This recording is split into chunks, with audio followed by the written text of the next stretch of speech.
Mais au juste, pourquoi les femmes ont tendance à privilégier le placement dans la friendzone plutôt que de vous donner un rejet total en disant « tu ne m'intéresses pas donc pas la peine qu'on continue à se fréquenter ». Parce que la friendzone remplit 3 fonctions pour elle. Premièrement, en gardant un ami, elle garde un tampon émotionnel. Elle a un confident sur qui elle peut déverser ses états d'âme quand sa relation romantique avec un autre se passe mal. Pour elle, un ami masculin, c'est comme une copine, mais en plus rationnel. C'est très pratique le jour où elle aura besoin d'un conseil pour sauver sa relation avec un autre. Deuxièmement, si la fille est plus cynique, ça lui permet de garder un prétendant dans son orbite. Pour l'instant, elle sait qu'il est impossible de percevoir cet homme comme un candidat romantique viable. Mais qui sait si un jour elle a moins d'options, elle a déjà un remplaçant sur le banc prêt à rentrer sur le terrain. Entre-temps, elle saura qu'elle a un homme dans son entourage qui la désire. C'est toujours bon pour son ego parce qu'elle a une source d'attention garantie qui lui rappelle en permanence qu'elle est désirée. Et la friendzone remplit une 3e fonction, elle permet à une femme de supporter le poids de la culpabilité de rejeter un homme. Parce que oui, les femmes n'aiment pas rejeter un homme. Parce que ça leur rappelle leur rôle de sélectionneuse dans le jeu de la séduction. Ce qui veut dire que c'est à elle que revient la responsabilité de sélectionner un homme de valeur. Donc le plus simple pour supporter le poids de cette responsabilité, c'est de faire passer un rejet pour une chance à donner. Quand elle se couche, elle ne se dit pas « j'ai écrasé les espoirs d'un homme », mais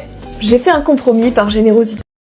Les hommes qui finissent systématiquement dans la friendzone pensent que c'est à cause d'un manque de chance, à cause des femmes ou à cause de leur faiblesse. Il n'en est rien. Le problème des hommes qui ont ce modèle mental, on peut le résumer en une phrase. Ils pensent que l'amour c'est la suite logique de l'amitié, alors que ce sont 2 branches différentes qui se séparent dès le début. Avant d'arriver à l'intimité, il doit passer par tout ce qui est au cœur du jeu de la séduction. L'incertitude, l'excitation, le mystère et la tension sexuelle. Quand on supprime tout ça pour se concentrer sur le confort, on retire tout ce qui permet justement de créer le rapport de séduction. Car le confort, la sécurité, la familiarité et la régularité, pour ne pas dire la routine, c'est le contraire de la séduction. Bien entendu, c'est utile dans une relation, mais c'est l'étape qui arrive après la séduction, pas avant. Les qualités principales qu'une femme recherche chez un ami, surtout masculin, n'ont rien à voir avec les qualités qu'elle recherche chez un amant. Donc si vous remplissez le rôle de l'ami, vous avez validé dans son esprit que vous n'avez par définition pas la capacité de devenir son amant. Elle vous voit comme un labrador. Elle peut vous faire des petits câlins et vous donner de l'affection. Mais le jour où vous allez vous frotter contre sa jambe, elle sera terrifiée et elle va vous renvoyer à la niche. Et en prime, elle vous fera auprès de ses copines une réputation de manipulateur semi-prédateur. Si vous envoyez un signal d'amitié, c'est comme si vous vous promeniez avec une pancarte « Je ne cherche pas à te séduire ». Dans ces conditions, il est logique qu'une femme ne vous considère pas comme un candidat viable pour la séduction.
Espérez.